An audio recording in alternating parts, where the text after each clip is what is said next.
In the last video, I introduced some questions to begin pondering about if you may be struggling from burnout.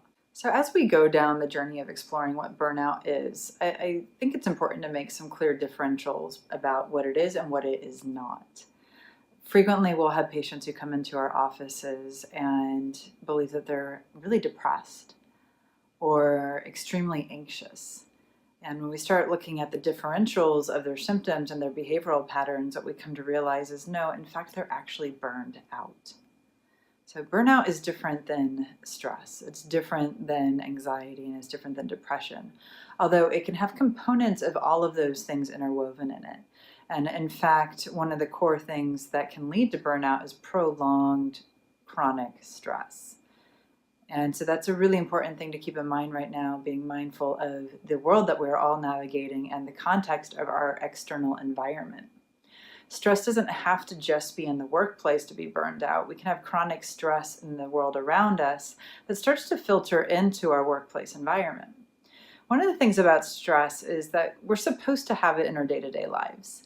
And there's actually a really cool idea of the fact that if we look at stress on a scale of 0 to 10, where 10 is extreme stress and a 0 is no stress at all, anywhere between the range of 0 to 5 is operational stress. We can be productive and focused within that state.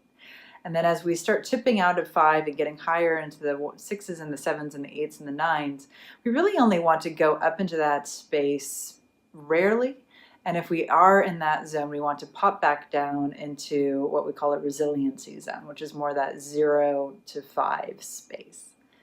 And one of the things that can happen, though, is especially the more stress we experience, the more that we're in the 5 to 10 zone, our brain and our body can start to have an opposite cycle where it loops us down into a negative space. So when I think about stress and I think about how the brain functions, I really look at a scale of -10 to a +10. And if we're anywhere from a -5 to a 5, we could be possibly in a chill, okay, acceptable space. We can come home from a hard day's work and be tired and worn out, but still be in a good mood and balanced. But our body's going, yeah, I'm in about a -3 right now. Or we can be in preparations to take an exam and notice that, oh, there's some anxiety and some nervousness there, and maybe we're at a 3 or a 4. But if we start recognizing that we're living outside of 5, so a feeling of chronic stress or worry, or a feeling of hypervigilance, not just in a greater level of awareness, which right now is requested of most of us as we navigate the world, because one of the underlying causes of burnout is chronic stress. So let's talk about some of the core emotional symptoms of burnout, because they are a little different than depression. And burnout is a gradual process that escalates into a state that can feel very much like depression. But there are some things that are different about it.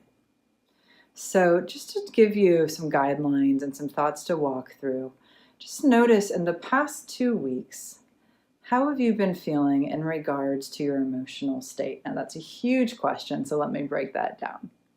When you get out of bed in the morning, more days than not, are you looking forward to the day that awaits you?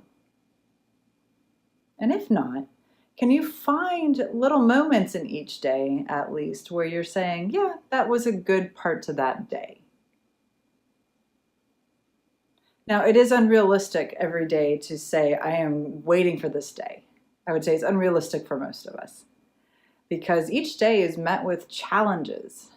And the goal is to find those challenges to be exciting and opportunities for growth. But as we start to slide down the burnout scale, we lose the ability to find the opportunities. And that starts to tie into the idea of the loss of motivation and the being cynical or failing to find the positive things in each day. So as you move into the rest of your day in the next couple days, just notice, are there positive moments that you're able to anchor into each day?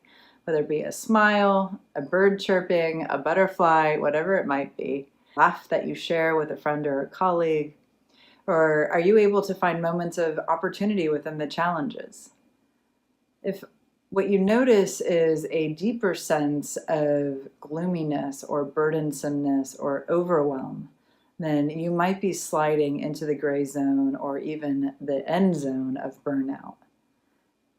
So just take some time in the next couple of days and notice that. Tune in, pay attention to your mind and your body and your emotional state, and what are they sharing with you?